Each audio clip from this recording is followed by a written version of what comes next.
সকালে ঘুম থেকে উঠলে ব্যথা করে, তাই না? কোথায়? গোড়ালিতে ব্যথা করে। এই সমস্ত ব্যথাগুলা এখানে হতে পারে, এখানেও হতে পারে। এইভাবে।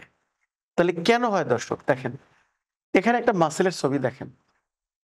এই অংশটা কিন্তু আমাদের তালুর মাসল, তার উপরে থাকে ফাসা। ফাসা মানে স্প্রিং যেটা। এটা যদি টাইট হয় তাহলে আপনার গোড়ালি ব্যথা হতে পারে।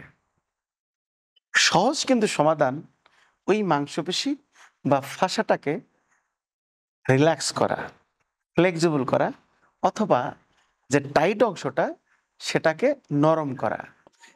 একটা এক্সারসাইজ করুন, খুব সহজে ব্যথাটা কমে যাবে ইনশাআল্লাহ। সিঁড়িতে দাঁড়াবেন, সিঁড়ির দ্বার প্রান্তে। তারপর শরীরের ভরটুকু পায়ের গোড়ালির দিকে ছেড়ে দিবেন এবং এই পর্যায়ে ধরে রাখবেন 10 সেকেন্ড। দিনে 3 বার, প্রতিবারে 15 বার করে।